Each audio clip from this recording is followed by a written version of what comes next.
വാർത്തകളിലേക്ക് വിശദമായി. പക്ഷിപ്പനി സ്ഥിരീകരിച്ച പത്തനംതിട്ട തിരുവല്ലയിൽ പ്രതിരോധ പ്രവർത്തനങ്ങൾ ആരംഭിച്ചു. രോഗബാധിത മേഖലകളിലെ 1000-ഓളം കോഴികളെയും താറാവുകളെയും 3 ദിവസത്തിനുള്ളിൽ കൊന്നൊടുക്കും.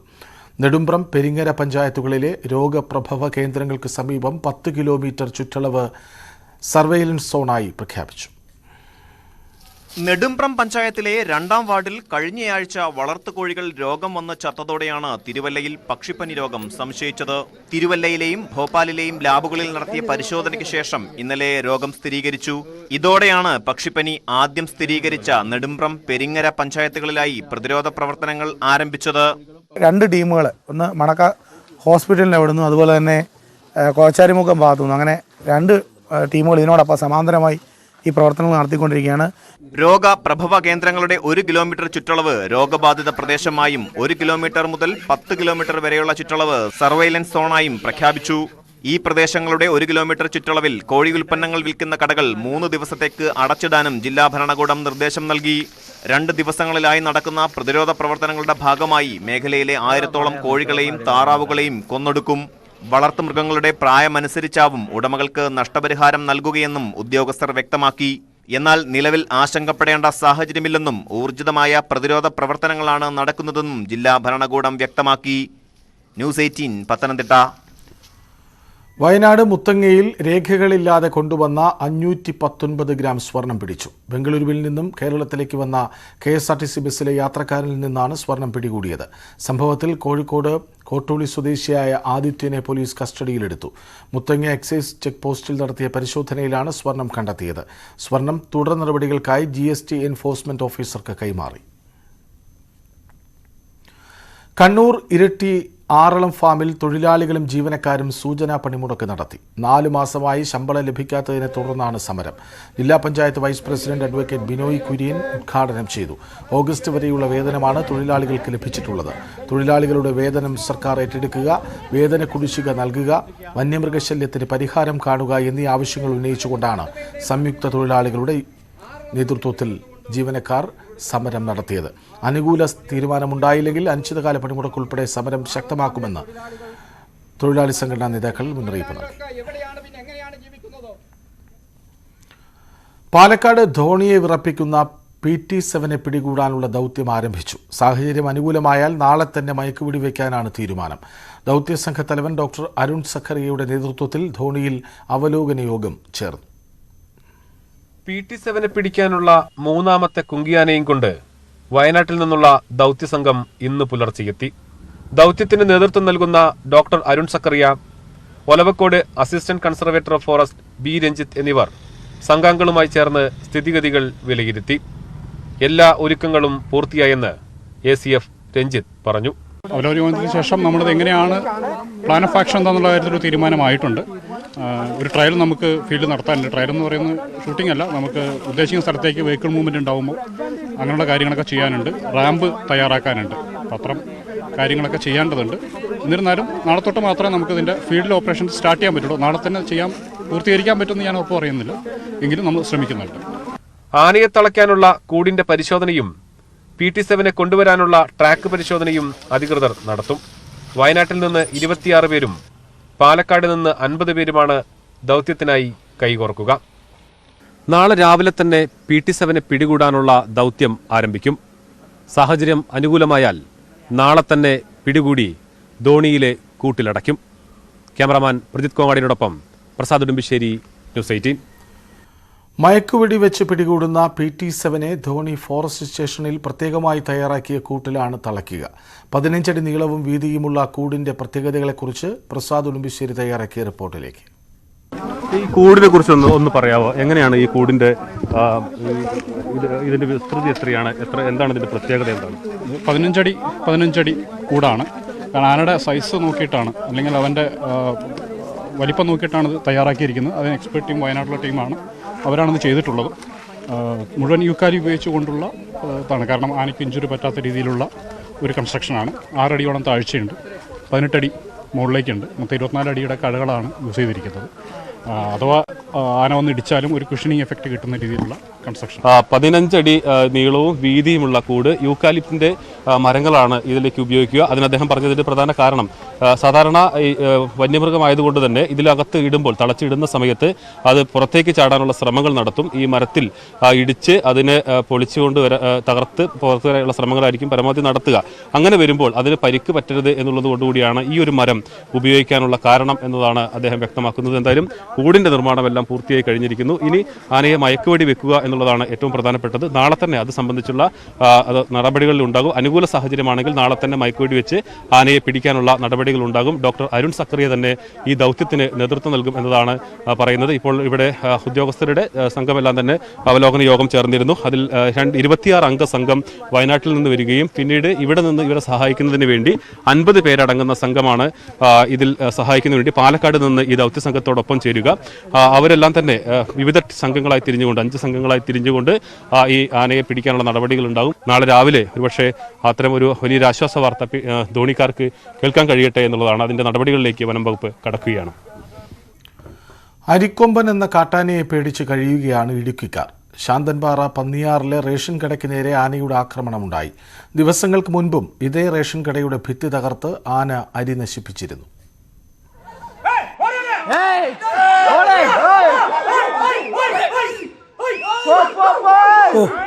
ചില്ലിക്കൊമ്പനും പടയപ്പയ്ക്കും മൊട്ടവാലനും ചക്കക്കൊമ്പനും പിന്നാലെ ഹൈറേഞ്ച് നിവാസികളുടെ ഉറക്കം കെടുത്തുകയാണ് അരിക്കൊമ്പൻ. തോട്ടം തൊഴിലാളികൾക്ക് ലഭിക്കേണ്ട റേഷൻ വിഹിതം പോലും കാട്ടാനകൾ ഇല്ലാതാക്കുന്ന അവസ്ഥയാണ്. കടയ്ക്കുള്ളിൽ സൂക്ഷിച്ചിരുന്ന റേഷൻ അരിയും അകത്താക്കി. കൈ കൊണ്ടിളക്കിയ ഈ കല്ല് താഴെ പോകും. പിന്നെ ഒരു ആന വന്നിരുന്നോണ്ടാൽ എന്താ എന്റെ ഉറപ്പ്? ഇനി അത്യാവശ്യം വേണം എന്നാണ് ചോദിച്ചാൽ ഈ കെട്ടിടം ഒന്നെങ്കിൽ സുരക്ഷിതമായ ഒരു സ്ഥലത്തേക്ക് മാറ്റി സ്ഥാപിക്കുക എന്നുള്ളതാണ് ഏറ്റവും ഉചിതമായ ഒരു കാര്യം. ഇത് 6ാമത്തെ തവണയാണ് ഈ കെട്ടിടം പൊളിച്ചു മാറ്റുന്നത്. ചൂണ്ടൽ സ്വദേശി ആന്റണിയാണ് 26 വർഷമായി ഈ റേഷൻ കട നടത്തുന്നത്. എത്ര തവണ കാട്ടാന ആക്രമണമുണ്ടായി എന്ന് കണക്കില്ല. ഓരോ തവണയും കാട്ടാന കട തകർക്കുമ്പോൾ അറ്റകുറ്റപ്പണികൾ നടത്തി വീണ്ടും തുറക്കും. 2023-24 സാമ്പത്തിക വർഷത്തിൽ ഉൾപ്പെടുത്തി പുതിയ റേഷൻ കട നിർമ്മിച്ചു നൽകാൻ ആലോചിക്കുന്നതായും ശാന്തൻപാറ ഗ്രാമപഞ്ചായത്തിന് മാത്രമായി RRT യൂണിറ്റ് അനുവദിക്കണമെന്നും ഗ്രാമപഞ്ചായത്ത് പ്രസിഡന്റ് ലിജു വർഗീസ് പറഞ്ഞു. ഞാൻ നിരവധി തവണ ശാന്തൻപാറ ഗ്രാമപഞ്ചായത്തിന്റെ നേതൃത്വത്തിൽ ഒരു RRT ടീമിനെ ഞങ്ങൾക്ക് പ്രത്യേകമായി വിട്ടുതരണമെന്ന് മന്ത്രിയോട് ആവശ്യപ്പെട്ടിട്ടുള്ളതാണ്.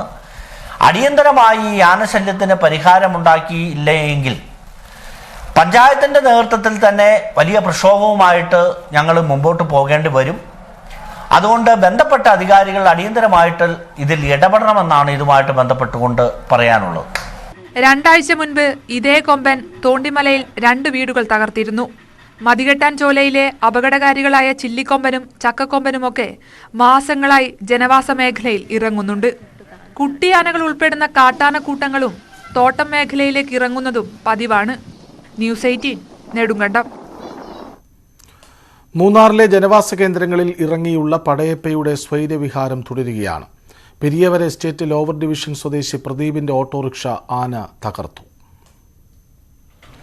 കാടിറങ്ങിയ പടയപ്പ നാട്ടിൽ തമ്പടിക്കാൻ തുടങ്ങിയിട്ട് ആഴ്ചകളായി. കടകൾക്കും വീടുകൾക്കും കൃഷിയിടങ്ങൾക്കും വ്യാപക നാശമാണ് വരുത്തുന്നത്. ആനയെ പേടിച്ച് വീടിന് പുറത്തിറങ്ങാനാകാത്ത സ്ഥിതിയിലാണ് വിദ്യാർത്ഥികളും തോട്ടം തൊഴിലാളികളും നാട്ടുകാരും. പൊതുവെ ശാന്ത സ്വഭാവമുണ്ടായിരുന്ന കാട്ടുകൊമ്പൻ പടയപ്പ അടുത്തിടെയായി അക്രമകാരിയാകുന്നുവെന്നാണ് നാട്ടുകാർ പറയുന്നത്. കഴിഞ്ഞ ദിവസം രാത്രിയും ആനയിറങ്ങി. ഇക്കുറി പെരിയവാര എസ്റ്റേറ്റ് ലോവർ ഡിവിഷൻ സ്വദേശി പ്രദീപിന്റെ ഓട്ടോറിക്ഷയാണ് നശിപ്പിച്ചത്. വീടിന് സമീപം നിർത്തിയിരുന്ന ഓട്ടോറിക്ഷ തുമ്പിക്കൈ കൊണ്ട് അടിച്ചു തകർത്തു. വാഹനത്തിന് കാര്യമായ കേട് സംഭവിച്ചു. ഉടമ വനം വകുപ്പിന് പരാതി നൽകി. കാട്ടാനകൾ ജനവാസ മേഖലയിൽ നിന്ന് പിന്മാറാത്തത് കുടുംബങ്ങളെ ആശങ്കയിലാക്കുന്നുണ്ട്. കഴിഞ്ഞ ദിവസം ജീപ്പ് ഡ്രൈവർ പടയപ്പയെ പ്രകോപിപ്പിച്ചതിൽ വനം വകുപ്പ് നടപടിയെടുത്തിരുന്നു. എന്നാൽ ജനവാസ കേന്ദ്രങ്ങളിലെ കാട്ടുകൊമ്പന്മാരുടെ വിഹാരം അവസാനിപ്പിക്കാൻ നടപടിയുണ്ടാകാത്തതിലും പ്രതിഷേധം ശക്തമാണ്. ന്യൂസ് 18 മൂന്നാർ. വയനാട് പൂതാടി പരപ്പനങ്ങാടിയിൽ കടുവ സാന്നിധ്യം സ്ഥിരീകരിച്ച സ്ഥലങ്ങളിൽ വനംവകുപ്പ് നിരീക്ഷണ ക്യാമറ സ്ഥാപിച്ചു. കഴിഞ്ഞ രാത്രി കടുവയുടെ മുൻപിൽപ്പെട്ട ആദിവാസി യുവാവ് അത്ഭുതകരമായി രക്ഷപ്പെട്ടിരുന്നു. ഇതിന് സമീപവും കടുവ സഞ്ചരിക്കാൻ സാധ്യതയുള്ള ഇടങ്ങളിലും 4 ക്യാമറകളാണ് വനംവകുപ്പ് സ്ഥാപിച്ചത്. കടുവയുടെ ചിത്രം പതിയുന്ന പക്ഷം കൂട് സ്ഥാപിക്കാനാണ് വനംവകുപ്പ് തീരുമാനിച്ചിരിക്കുന്നത്. ഏകദേശം 250ഓളം കുടുംബങ്ങൾ ഇവിടെ കുടിൽ കെട്ടി സമരം നടത്തുന്നുണ്ട്. വനാതിർത്തിയോട് ചേർന്ന 100 കണക്കിന് കുടുംബങ്ങളും കടുവ ഭീഷണിയിലാണ് കഴിയുന്നത്. ബത്തേരി MLA IC ബാലകൃഷ്ണൻ അടക്കമുള്ള ജനപ്രതിനിധികൾ സ്ഥലത്തെത്തിയിരുന്നു.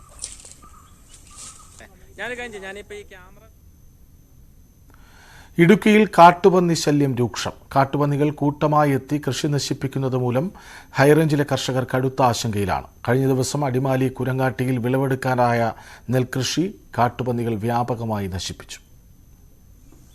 ഇടുക്കി ഹൈറേഞ്ചിൽ കാട്ടുപന്നി ശല്യം രൂക്ഷമായതോടെ കർഷകർ വലിയ പ്രയാസത്തിലാണ്. കൂട്ടമായി ആണ് പന്നികൾ കൃഷിയിടത്തിൽ എത്തുന്നത്. ഇവ വ്യാപകമായി കാർഷിക വിളകൾ നശിപ്പിക്കുകയാണ്. ആരും കൃഷി ചെയ്യാത്തതിൻ്റെ കാരണം പന്നിയുടെ ശല്യം കൊണ്ടാണ്. കൃഷിയിൽ നിന്ന് കൃഷി ചെയ്ത് കഴിഞ്ഞാൽ അത് വിളവെടുക്കാൻ പറ്റില്ല. ഈ വർഷം ഇപ്പം കൃഷി ഞങ്ങൾ ഒരു 8 ദിവസം കഴിഞ്ഞാൽ വിളവെടുപ്പാറായി നിൽക്കുന്ന നെല്ലാണ് ഞങ്ങളിപ്പോൾ കൃഷി ചെയ്ത് നിർത്തിയിരിക്കുന്നത്. 2 മണി വരെ 3 മണി വരെയൊക്കെ ഞങ്ങൾ രാത്രി കാവലിരിക്കാണ്ട്, അതിനുശേഷം ഇരിക്കാൻ പറ്റില്ല. ആ 3 മണിക്ക് ശേഷമായിരിക്കും വന്ന് ഞങ്ങളുടെ നെല്ലിൽ ഒരു 1/2 ഏക്കറോളം നെല്ല് കംപ്ലീറ്റ് പന്നി നശിപ്പിച്ച് കളഞ്ഞു. അത് വളരെയേറെ ബുദ്ധിമുട്ടുണ്ട്. അടിമാലി കുരങ്ങാട്ടി സ്വദേശിയായ പുളിയൻമാക്കൽ ജോണും മകൻ ജോൺ ബൈനോയും സ്വന്തമായുള്ള 3 ഏക്കർ പാടത്ത് കൃഷി ഇറക്കിയിരുന്നു.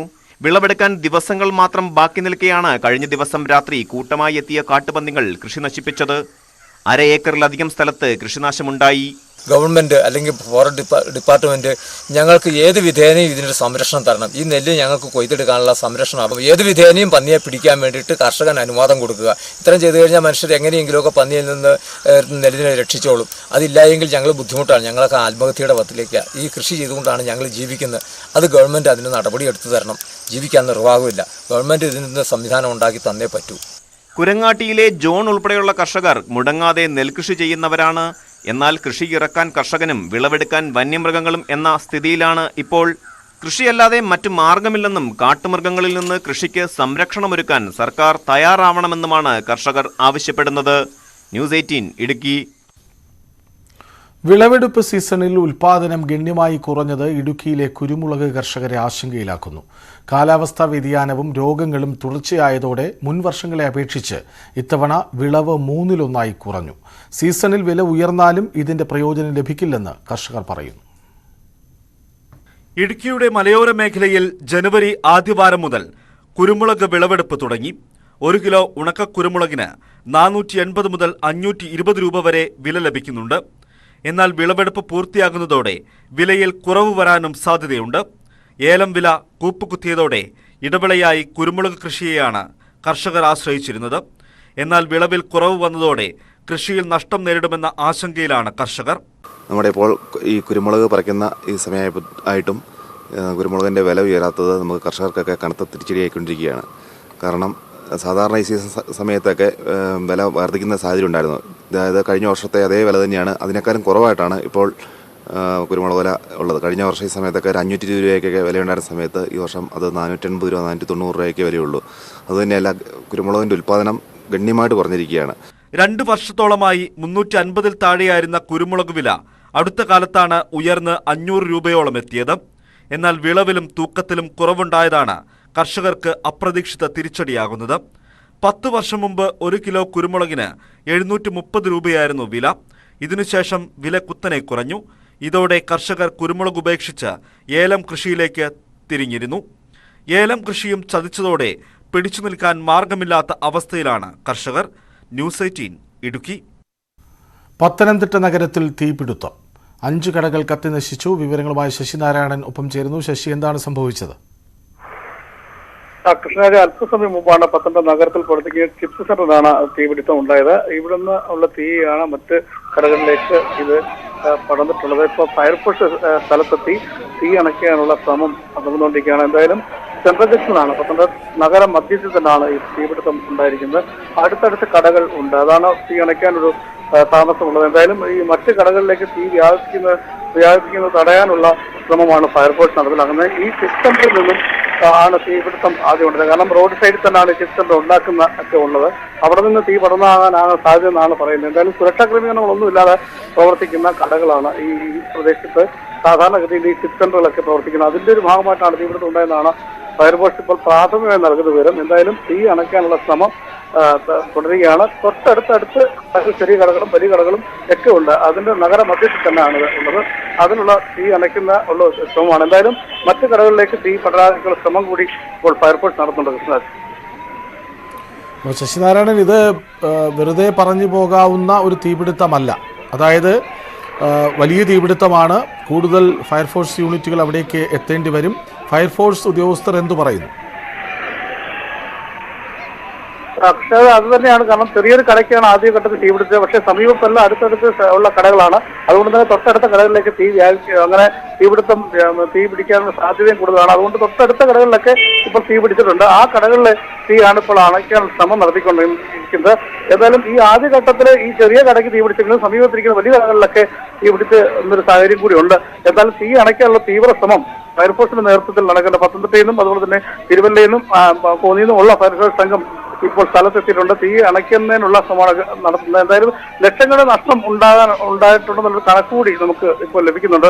എന്തായാലും വലിയ രീതിയിൽ ഉള്ള തീപിടുത്തം തന്നെയാണ് ഉണ്ടായിട്ടുള്ളത്. അതിനുള്ള ശ്രമം നഗര മധ്യത്തിലായതുകൊണ്ട് തന്നെ വലിയ രീതിയിൽ തന്നെ ഇതിന് ഒരു നാശനഷ്ടങ്ങളുടെ കണക്കുകൂടി ഉണ്ട് എന്ന് നമുക്ക് പിന്നീട് അത് പറയാൻ പറ്റും. എത്രത്തോളം ഉണ്ടെന്നുള്ള പിന്നീട് പറയാൻ പറ്റും. എന്നിരുന്നാലും മറ്റു കടകൾക്കൊക്കെ തീ പടർന്നു പിടിക്കുന്ന ഒരു സാഹചര്യം കൂടിയുണ്ട്. അടുത്ത കടകളിലെ ഷോർട്ട് സർക്യൂട്ട് ഒക്കെ അല്ലെങ്കിൽ മറ്റു ഏതെങ്കിലും സാഹചര്യത്തിൽ തീ അങ്ങോട്ട് വ്യാപിക്കാതിരിക്കാനുള്ള സാഹചര്യം കൂടി ആണ് ഇപ്പോൾ തുടരുന്നത്. ശശിനാരായണൻ, ഇത് എപ്പോഴും ഷോർട്ട് സർക്യൂട്ടാണ് എന്ന പ്രാഥമിക നിഗമനം വരാറുണ്ട്. ഇതിപ്പോൾ കണ്ടു നിൽക്കുന്നവർ എന്തു പറയുന്നു? സാധാരണ ഈ കടകൾക്ക് സാധാരണ ചിപ്പ് സെന്ററുകളൊക്കെ ഈ റോഡ് സൈഡിൽ തന്നെ വെച്ച് നടന്ന സെന്ററുകളാണ്. അതായത് അടുപ്പിച്ചെത്താൻ കടകൾ അവിടെ ഉണ്ട്. അപ്പോൾ അത് സ്വാഭാവികമായിട്ടും ഗ്യാസിൽ നിന്നുള്ള തീ പടർന്നാണോ എന്നുള്ള കാര്യത്തെക്കുറിച്ച് ഇതുവരെ ഒരു സൂചന ലഭിച്ചിട്ടില്ല. ഷോർട്ട് സർക്യൂട്ട് എന്ന് പറയാൻ കഴിയില്ല. അതെന്താണ് ഉണ്ടായെന്നുള്ള കാരണത്തെക്കുറിച്ച് അറിയില്ല. പക്ഷേ എന്തായാലും വലിയൊരു തീപിടുത്തം തന്നെയാണ് നഗരമധ്യത്തിൽ ഉണ്ടായിരിക്കുന്നത്. 2-3 കടകളിലോളം തീ പൊട്ടിച്ചിട്ടുണ്ട്. അത് അണയ്ക്കാനുള്ള ശ്രമം കൂടി ഇപ്പോൾ ഫയർഫോഴ്സിന്റെ നേതൃത്വത്തിൽ നടത്തുകയാണ്. എന്തായാലും തിരുവല്ലയിലും അതുപോലെ തന്നെ പത്തനംതിട്ടയിലും കോന്നിയിൽ നിന്നുള്ള ഫയർഫോഴ്സ് സംഘമാണ് ഇപ്പോൾ ഇത് അണയ്ക്കുന്നത്. നഗര മധ്യത്തിലായതുകൊണ്ട് തന്നെയാണ് ഇതിനൊരു വലിയ ഗൗരവമുള്ളത്. തൊട്ട് അടുത്ത സമീപത്തെല്ലാം ചേർന്ന് നിരവധി കടകളുണ്ട്. അതൊന്നും ഒരു ഗ്യാപ്പില്ലാത്ത തരത്തിൽ അടുത്തടുത്തിരിക്കുന്ന കടകളാണ്. അത്തരത്തിൽ തീ അടുത്തോട്ട് വ്യാപിക്കാനുള്ള സാധ്യതയും വളരെ കൂടുതലാണ്. അത് കൂടുതൽ ഇടങ്ങളിലേക്ക് തീ പടരാതിരിക്കാനുള്ള ശ്രമമാണ് ഫയർഫോഴ്സ് ഇപ്പോൾ നടത്തുന്നത്. എന്തായാലും നാശനഷ്ടങ്ങളെ കുറിച്ച് കൃത്യമായി ഇപ്പം പറയാൻ കഴിയില്ല. എന്തായാലും തീ അണയ്ക്കാനുള്ള ശ്രമം ഫയർഫോഴ്സ് സംഘത്തിന്റെ നേതൃത്വത്തിൽ നടന്നുകൊണ്ടിരിക്കുകയാണ്. ശശിനാരായണൻ, ഇപ്പോൾ ഒരു ദൃശ്യം കാണുന്നത് തീ കുറേയൊക്കെ നിയന്ത്രണ വിധേയമായി എന്ന് തോന്നിപ്പിക്കുന്നതാണ്. അതെ, പക്ഷേ അതായത് ഈ തൊട്ടടുത്ത കടകളിൽ ഒക്കെ ആ രീതിയിലേക്ക് മാറ്റാനുള്ള രീതിയിലുള്ള തീ പിടിക്കാതിരിക്കുന്ന ശ്രമമാണ് ഫയർഫോഴ്സ് നടത്തുന്നത്. അത്തരത്തിൽ തീ കൂടുതൽ സ്ഥലങ്ങളിലേക്ക് പടരാതിരിക്കാനുള്ള ശ്രമത്തിലാണ് ഇരിക്കുന്നത്. അതുകൊണ്ട് അടിയന്തര ഘട്ടത്തിൽ തന്നെ ആദ്യ ഘട്ടത്തിൽ തന്നെ ഫയർഫോഴ്സ് എത്തി ഈ തീ അണയ്ക്കാനുള്ള ശ്രമം നടത്തിയതാണ്. വലിയ രീതിയിൽ മറ്റു കടകളിലൊക്കെ പടരാതിരിക്കാനും കൂടുതൽ സ്ഥലങ്ങളിലേക്ക് തീ വ്യാപിക്കാതിരിക്കാൻ ഒരു കാരണമായത്. അതുകൊണ്ട് തന്നെ ഇപ്പം അല്പസമയത്തുള്ള തീ അണയ്ക്കുന്ന നിയന്ത്രണ വിധേയമാകും എന്നുള്ളതാണ് പ്രതീക്ഷ. ഇത് എന്ത് കടയാണ്?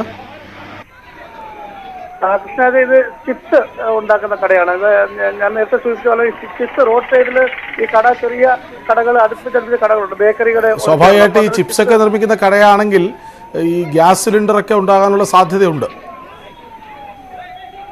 അതെ, അത്തരത്തിലുള്ള കാര്യം കൂടിയാണ് പരിശോധിക്കുന്നത്. അത് ഏത് തരത്തിലാണെന്ന് ഇപ്പോൾ നമുക്ക് ഫയർഫോഴ്സ് വ്യക്തമാക്കുന്നത്. എന്തായാലും ഷോർട്ട് സർക്യൂട്ട് ആണോ അതോ ഗ്യാസും മറ്റും ലീക്ക് ചെയ്ത് തീപിടിച്ചതാണോ എന്നുള്ള കാര്യത്തെക്കുറിച്ചൊക്കെ അന്വേഷിക്കേണ്ടിയിരിക്കുന്നു. എന്തായാലും ഈ റോഡിനോട് ചേർന്ന് ആണ് ഇത്തരത്തിലൊരു ചിപ്സ് ഉണ്ടാക്കുന്നത്. അത് കടയ്ക്കുള്ളിലോട്ട് അവിടുന്ന് പിടിച്ച് തീ കടയ്ക്കുള്ളിലോട്ട് വ്യാപിച്ചിട്ടുണ്ട്. അവിടുന്ന് തൊട്ടടുത്ത കടകളിലേക്ക് തീ പടരുകയാണ് ഉണ്ടായത്. അപ്പോൾ അത് അടയ്ക്കാനുള്ള ശ്രമമാണ് ഫയർഫോഴ്സ് നടത്തുന്നത്. എന്തായാലും മറ്റു കടകളിലേക്ക് പടരാനുള്ള മുൻകരുതൽ ഇപ്പോൾ സ്വീകരിച്ചിട്ടുണ്ട്. എന്തായാലും അല്പസമയത്തിനകം തന്നെ നിയന്ത്രണ വിധേയമാകാൻ ഉള്ള സാധ്യതയുണ്ട്. പത്തനംതിട്ട നഗരത്തിൽ തീപിടുത്തം, 5 കടകൾ കത്തി നശിച്ചു. ചിപ്സ് ഉണ്ടാക്കുന്ന കടയിലാണ് ആദ്യം തീപിടിച്ചത്. സ്വാഭാവികമായും അവിടെ ഗ്യാസ് സിലിണ്ടറൊക്കെ ഉണ്ടാകാൻ സാധ്യതയുള്ളതിനാൽ അപകടത്തിൻ്റെ വ്യാപ്തി കൂടാൻ സാധ്യതയുണ്ട്. എന്തായാലും നഗരമധ്യത്തിൽ ഒരു കടയിൽ നിന്ന് മറ്റു കടകളിലേക്ക് തീ വ്യാപിപ്പിക്കുന്നത് വലിയ ആശങ്കയുണ്ടാക്കുന്നു. ഫയർഫോഴ്സ് യൂണിറ്റുകൾ അവിടെ എത്തിക്കഴിഞ്ഞു. തീ അണയ്ക്കാനുള്ള തീവ്ര ശ്രമം പുരോഗമിക്കുന്നുണ്ട്. ഇടയ്ക്കൊന്ന് തീ നിയന്ത്രണ വിധേയമായെന്ന് തോന്നിപ്പിച്ചെങ്കിലും മറ്റ് കടകളിലേക്ക് തീ പടർന്നത് ആശങ്കയുണ്ടാക്കുന്നു.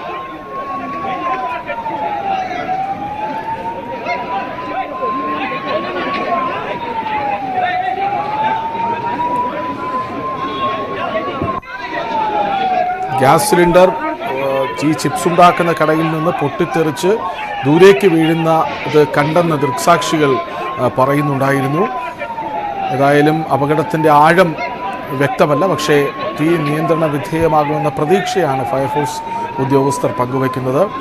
ഏതായാലും കൂടുതൽ യൂണിറ്റുകൾ സംഭവസ്ഥലത്തേക്ക് എത്തും. കാരണം നഗരമധ്യത്തിലാണ് ഈ സംഭവം ഉണ്ടായത്. മാത്രമല്ല ഗ്യാസ് സിലിണ്ടറുകളടക്കം സൂക്ഷിക്കുന്ന കടയിലാണ് ഈ പൊട്ടിത്തെറിയോടെ തീപിടുത്തമുണ്ടായത്. അതുകൊണ്ട് തന്നെ കൂടുതൽ ആശങ്കയുണ്ട്. സമീപ കടകളിലേക്ക് വ്യാപിച്ചിട്ടുണ്ട്. 5 കടകൾ കത്തി നശിച്ചു എന്നാണ് അറിയാനാകുന്നത്. കൂടുതൽ കടകളിലേക്ക് വ്യാപിപ്പിക്കാതിരിക്കാൻ തീവ്ര ശ്രമമാണ് ഫയർഫോഴ്സ് യൂണിറ്റ് അവിടെ നടത്തിക്കൊണ്ടിരിക്കുന്നത്. അപകടത്തിൻ്റെ ആഴം വ്യക്തമല്ല, പക്ഷേ വലിയ തീപിടുത്തമാണ് എന്ന വിവരം തന്നെയാണ് പുറത്തു വരുന്നത്. ശശിനാരായണൻ ഒപ്പം ചേരുന്നുണ്ട്. ശശി, പുതിയ വിവരങ്ങൾ.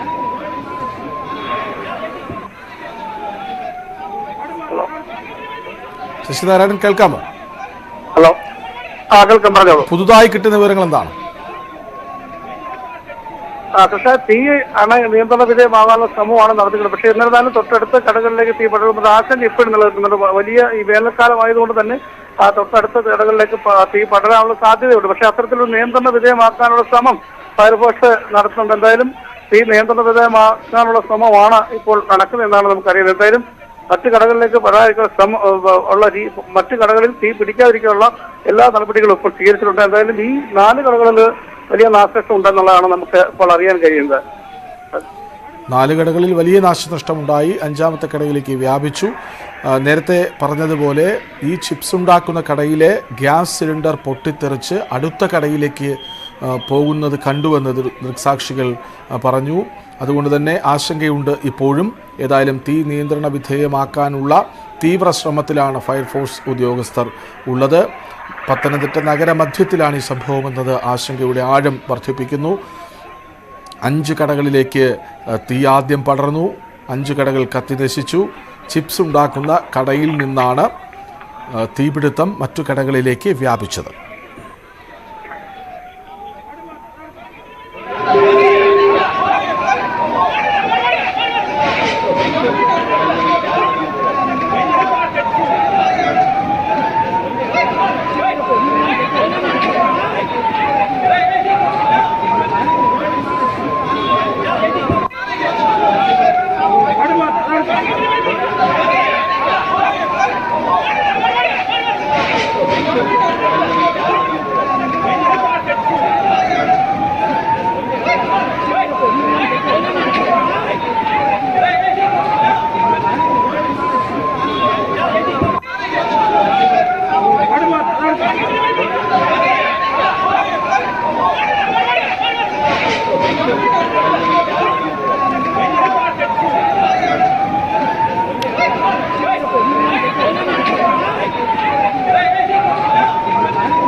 പത്തനംതിട്ട നഗര മധ്യത്തിലെ ചിപ്സ് ഉണ്ടാക്കുന്ന കടയിൽ തീപിടുത്തം.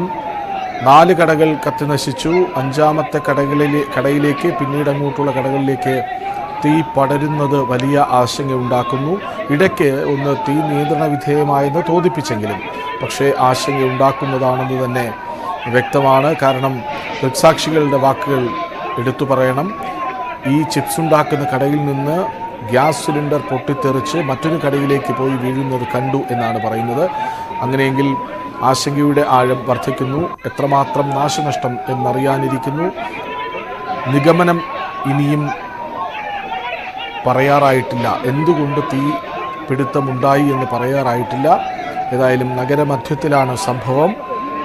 കൂടുതൽ ഫയർഫോഴ്സ് യൂണിറ്റുകൾ സംഭവ സ്ഥലത്തേക്കെത്തി തീ അണയ്ക്കാനുള്ള ശ്രമം തുടരുന്നു.